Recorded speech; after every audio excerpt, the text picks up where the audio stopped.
The Demon King is defeated, but Frieren's journey is just beginning. Let's recap everything from Frieren Beyond Journey's End, Season 1.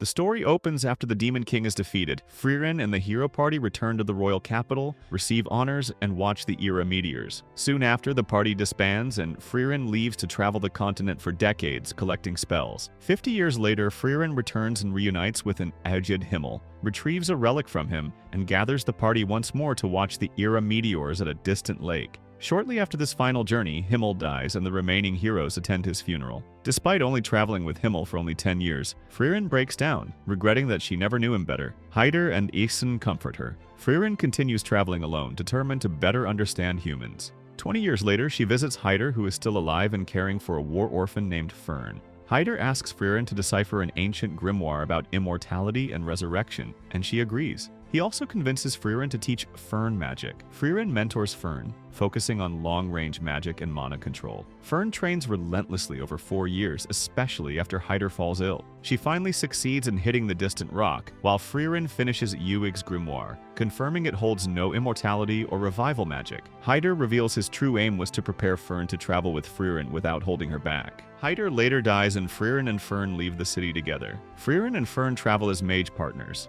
taking small jobs and gathering spells. They clean Himmel's statue, help villagers, and eventually find blue moon weed flowers to honor him. After resupplying in Warm, Frieren secretly buys Fern a hair ornament, and they continue training, focusing on defense, efficiency, and survival in combat. They arrive at a village where a powerful demon mage, Qual, is sealed. Frieren learns the seal is weakening and prepares to deal with him. She explains that Qual created Zoltrak, once a deadly spell that pierced all defenses, but one that humans studied and countered over the past 80 years. Frieren releases the seal and Qual attacks immediately. Fern successfully blocks Zoltrak with modern defensive magic, while Frieren analyzes the battle. After a prolonged exchange, Frieren counters with Zoltrak herself and kills Qual. Frieren and Fern save the village and leave together to continue their journey. They spend months at the Grand's Channel clearing a dangerous shoreline in exchange for a fake grimoire, finishing the work in time to witness the New Year's sunrise. They later visit Aeson, who asks Frieren to help recover the great Mage Flam's true notes. In the Vol Basin, they discover a sealed ruin created by Flamma's magic and obtain her writings, which describe Aureole, a land where souls rest, located beyond the Demon King's former castle in Enda. At Aeson's request, Frieren decides to travel to Aureole to speak with Himmel, retracing the hero party's final route. As they continue through the Central Lands, Frieren and Fern investigate disappearances in the Villa region and defeat Einsam, a monster that deceives people with illusions of lost loved ones. They reach Regal Canyon and find a solar dragon guarding a grimoire. Frieren cannot break its scales alone, so she decides they need a frontline fighter and follows Eisen's advice to find Stark, a warrior who has been protecting a nearby village from the dragon. Frieren asks Stark to help defeat the dragon. Though the villagers see him as a hero, Stark admits he froze in his last fight and lacks real battle experience. Frieren still trusts him and gives him one night to decide. That night, Fern finds Stark secretly training, striking the cliff with his axe. She learns he is afraid but feels responsible for protecting the village. Fern encourages him by sharing her own past fear and recognizes his hidden strength. The next day, Stark stands with Frieren and Fern at the cliff. Remembering Eisen, he faces the solar dragon and lands a powerful strike.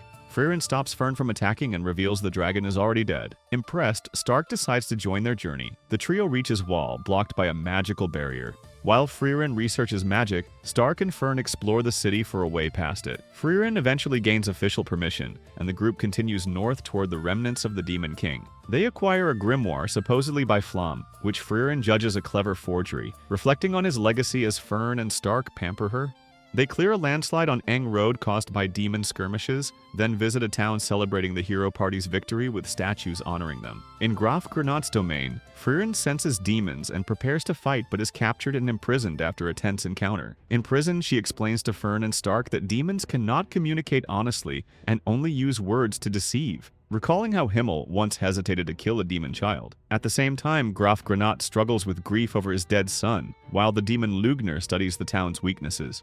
Dracht enters the prison to kill Frieren so Aura can take the town. Frieren warns him, then kills him when he attacks with monowires, escapes her cell, and finds the guards already dead. Fern and Stark plan to ask Granat for Frieren's release. Realizing the town is still in danger, Though afraid, Stark decides to face the threat with Fern. In the mansion, Lugner attacks Graf Granat with blood magic, wounding him. Frieren reunites with Fern and Stark, warns them of the demon's strength, and urges them to fight as Aura waits outside with her army. Stark sneaks through the mansion to evacuate Granat, while Fern surprises Lugner with Zoltrak. As their fight stalls, Frieren confronts Aura and her headless knights, weakening her army and declaring her intent to kill Aura. Fern and Stark escort the injured Granat to a church, where he entrusts Frieren with defeating the demons. Outside, Fern and Stark manage the town's defense, but are ambushed. Linnea attacks Stark, and Lugner restrains Fern.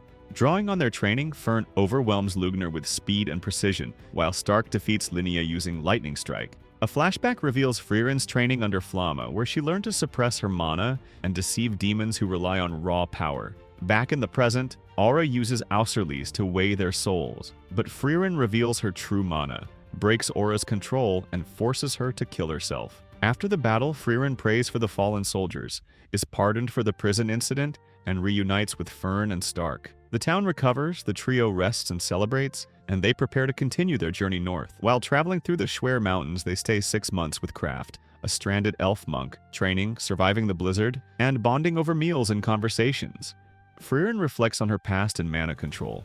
When warmer weather comes, they depart, heeding Kraft's advice to cherish friends. In the Apatite region, Fern notices Stark's uncelebrated 18th birthday. Frieren suggests a prank gift, but Fern helps him choose a silver bracelet. At the inn, they honor him with giant hamburger steaks, recalling hero party traditions, and Stark reflects on heroism while enjoying the celebration. Frieren's party arrives at the Altwoods. While collecting herbs, Frieren meets Sane, who regrets giving up his dream of being an adventurer. When he gets stuck in a bottomless swamp, Frieren hesitates but then saves him with a spell, helped by Fern. Shortly after, Stark is bitten by a venomous snake. Frieren cannot identify the poison, so the party goes back to the village for help. Sine arrives and easily cures Stark, showing his great skill as a priest. Seeing Sine's talent, Frieren tries to recruit him. He refuses at first, even resisting her playful seduction attempt. Frieren keeps encouraging him, saying he should live in the present and not give up his dream. After seeing his brother's tough love and thinking about his regrets, Sine decides to join the party to find his childhood friend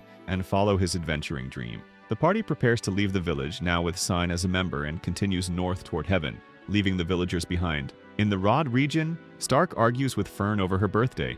Sine encourages them to reconcile, giving Fern a butterfly pouch. Fern and Stark apologize and continue exploring the town. Stark gives Fern a mirrored lotus bracelet for her birthday. The party leaves in a horse-drawn carriage lifted by a giant Aureole monster. Frieren defeats the monster midair, and Frieren finds Himmel's missing ring with a merchant's help. They continue through the forest, sharing quiet moments together. Traveling through the Laub Hills, the party reflects on their long journey. Sine jokes that the group lacks an older woman, sparking a playful debate. In a village, everyone is under a sleeping curse. Stark falls asleep first, then Fern. Frieren and Sine confront the monster causing it. Sine attacks the Chaos Flower but is blocked by its reflective leaves. Trusting Frieren's promise, he awakens her, and she strikes the weak point, saving the villagers. Frieren praises Sine, showing her pride in him. The party then reaches the fortress city of Vorik, where they meet Lord Orden. With funds low, they agree to let Stark act as a double for Ordain's deceased son Vert at a high society event. Stark undergoes rigorous etiquette training while Frieren and Fern continue their journey and preparations. At the ball, Stark and Fern dance together, surprising themselves with how much they enjoy it. Afterward, Lord Orden reflects on his past mistakes with his son Vert, while Stark recalls his own experiences with Eisen, solidifying his resolve to continue adventuring. Frieren selects a grimoire and the party resumes their journey, leaving the city with renewed purpose and hope. Sane recalls a childhood fishing memory as Frieren's party visits the Klar region to see Old Man Vol, a 400-year-old dwarf. Vol trains Stark rigorously, while Frieren reminisces and learns of his promise to protect the village. The party helps with harvests and mushroom gathering. By week's end, Stark improves, and Frieren and Vol share heartfelt reflections before departing. The party travels along Roar Road searching for Sane's long-lost friend, Warrior Gorilla. They meet a stubborn old woman who demands they complete errands, delivering notes, collecting items, and defeating monsters. Their final task, cleaning a statue of forgotten heroes, triggers Sane's memory of his vow with Gorilla. Completing the tasks, they learn Gorilla is in the town of Tur. After confirming Gorilla went to Tur, Sine decides to pursue him and rejoins Frieren, Fern, and Stark. That night, they settle in a cabin, stoking the fire, reading, mending clothes, and bantering. A sudden blizzard forces them to stay in the village for a month. During this time, Frieren explores a magic shop, Stark trains, Fern reads, and Sign mingles with the locals. Fern and Stark have tensions, but Sign helps them reconcile. Frieren reflects on past memories and the influence of Himmel and the hero party, while Sign contemplates his own journey and the bonds he's formed. Once the cold wave passes, Sign decides to pursue Gorilla alone, bidding farewell to the party. Frieren and Stark care for a sick Fern, gathering herbs and ingredients in snowy mountains. Frieren brews medicine and comforts Fern as she recovers. Once healthy, they thank the cabin owner and continue toward the magic city. They reaches the cool region and approaches Iserst, the largest magical city in the northern lands. They discuss plans for the First-Class Mage Exam, with Frieren insisting Fern should aim for it instead of herself. At registration, Frieren is denied because she has no official mage classification. It gets resolved as Lernen recognizes his ancient emblem from 1,000 years ago. Over the next 2 months, Frieren and Fern train, research the exam, and celebrate Frieren's birthday. The exam begins with the examinees divided into teams and sent to Grobe Basin to capture a fast, magical bird called a stela. Frieren's team, with Kane and Lewin, struggles at first but gradually learns to cooperate. Frieren watches their growth while staying cautious as arguments continue. A monster attacks Kana, but Frieren stops it. Kana admits she dislikes Lewin, but depends on her in dangerous moments. Frieren reflects on the hero party and how guidance can be gentle or strict. Meanwhile, Fern's team captures a stela but must protect it from other examinees. The next day, Frieren, Kana, and Lewin study the stela's speed, toughness, and sensitivity to mana. Frieren makes a plan combining Kana's water magic with her own binding spell. Despite Lewin's teasing, they agree to follow it. Fern's group moves carefully while other teams set ambushes. Using their plan, Frieren's team successfully binds a stela, but other examinees notice them, and Laufen blocks their escape. At the same time, Fern fights Aura, defending calmly with refined basic magic. Aura admits Fern's skill, but warns stronger mages like Werble would be harder to face. Ubel initially overpowers Werble, but Werble traps her with a restraining spell, showing her humanity. Fern arrives with a captured stela, stopping Verbal. Nearby, Land defeats Sharf with clone magic.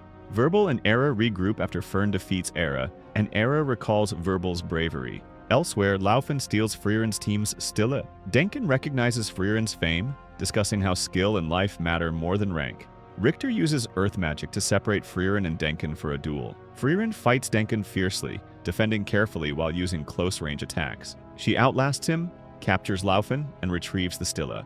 Richter attacks Kana and Lewin, but Frieren breaks the barrier, letting rain fall, boosting Kana's water magic, flooding Richter and forcing him to surrender. The teams regroup and tend to their injuries. Werble later captures a stela by luck when Aura spots one while being carried, keeping his team in the race. Meanwhile, Denken approaches a defeated party holding a stela, saying they'll settle it with a fistfight while Laufen and Richter watch. The first stage ends with 6 teams passing, and the remaining examinees rest and prepare for the next test. Stark relaxes at the end but is surprised when Frieren and Fern return, leading to a funny scolding and plans to eat out to cheer Fern up. Elsewhere, Richter works at his magic shop and is invited to eat by Denken and Laufen, where they reconnect over food and memories. Ubel tests Land with her Sorganile spell, showing her ability to copy magic through empathy, but spares him interested in who he is.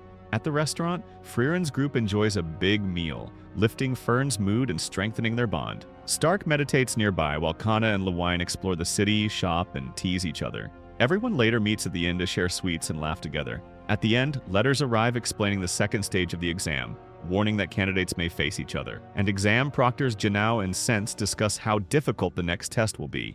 The second stage of the First-Class Mage Exam begins at the ruins of the King's Tomb. Sense explains that reaching the dungeon's deepest part means a pass, while breaking an escape golem leads to failure. Some go alone, but Denken insists on teamwork. Frieren leads Fern with Sense joining as a spectator, they mapping the dungeon like Himmel taught. They encounter a mimic. Frieren is swallowed, but Fern rescues her. Denken's team fights gargoyles, and Lenga breaks her golem to survive, showing the dungeon's danger. Frieren and Fern collect treasures while other groups face clones of themselves.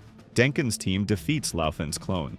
At the Continental Magic Association, it's revealed that the Spiegel creates perfect physical copies of anyone inside, copying skills and mana. Only teamwork and planning ensure survival. In the dungeon, Denken's group retreats from Frieren's clone. Ubel and Land fight and destroy at Ubel's clone. Frieren finds a hidden passage with a mural and stairway. Edel, Dunsta, and Bly face Sense's clone. Edel breaks her golem to escape. Frieren, Fern, and Denken regroup to face Frieren's clone. Fern prepares a forceful strike while Werbel's team fights their clones with strategy. Dunsta arrives wounded, explaining Edel dropped out. Methode heals him. Lawine and Kana report that defeating Frieren's clone will lift the treasure seal. Fern notices Frieren's brief mana weakness. Frieren and Fern enter the hall, exchanging magic while Fern sets an ambush with Zoltrak. Recalling Ciri's words about Flam's vision of humans rising despite elves' long lives, Frieren inspires their fight. Frieren and Fern struggle using spells and debris golems. The clone counters with a black hole. Other examinees fight clones while Denkin coordinates strategy. Lawine and Richter defeat clones but face Sense's clone, escaping on golems. Frieren and Fern continue their duel. Fern lands fatal Zoltrak attacks as Frieren creates openings, finishing the clone. The Spiegel in the treasure room is destroyed. All clones vanish, and Sense congratulates the examinees for clearing the dungeon and passing the exam. Fern feels upset after her staff breaks and struggles with Frieren's harsh words. Frieren sends the staff to Richter's shop, making him fix it despite his annoyance. Stark comforts Fern with food, and she realizes Frieren cares for her, remembering Hyder's words about her master understanding her feelings. At the Continental Magic Association, the remaining examinees gather for the third stage of the First-Class Mage Exam. Ciri personally oversees the exam, criticizing Frieren's influence for allowing unqualified candidates to advance. She explains the exam's reliance on intuition, immediately failing most candidates who show fear of her mana. During Frieren's interview, Ciri attempts to fail her for using a useless flower field spell, but Frieren explains it guided her to find and inspire her party members, showing her true skill and teamwork. Ciri acknowledges her accomplishment despite doubts. Fern enters and notices fluctuations in Ciri's mana, recognizing her hidden vulnerability. Ciri offers to train Fern to unprecedented heights, but Fern refuses, declaring her loyalty to Frieren. Ciri accepts Fern's decision and passes her. The other examinees face Ciri. Denkin passes even though Ciri wishes he were in his prime. Ubel is approved immediately. Land's clone trick is seen through, but he still passes. Virbal impresses Ciri with his practical thinking and passes. Methode passes with her honest answer. Sense and the examinees reflect on their results, and Frieren congratulates Fern and shares a brief moment with Denkin, who thanks them and remembers his late wife. Verbal talks about how Himmel's small, sincere deeds shaped his life, making Frieren think about lessons from the hero party. Frieren gets banned from association buildings for 1,000 years due to an old conflict with Ciri. The season ends with Frieren and Stark waiting outside the hall after the privilege ceremony. Lernan comes to talk to Frieren and challenges her to a duel, saying he wants to prove Ciri's existence by defeating her. Lernan attacks with strong magic. Frieren blocks and dodges but is injured in the shoulder. Stark steps between them, and Frieren refuses the duel, saying fighting for fame is meaningless and that Ciri will remember Lernan anyway. She adds that Ciri is bad at showing her feelings to her students. Fern then arrives and tells Frieren she received her privilege. The next day, Frieren's party leaves Icehurst. If you want more recaps like this, don't forget to like, subscribe, and let me know what anime you want to see next.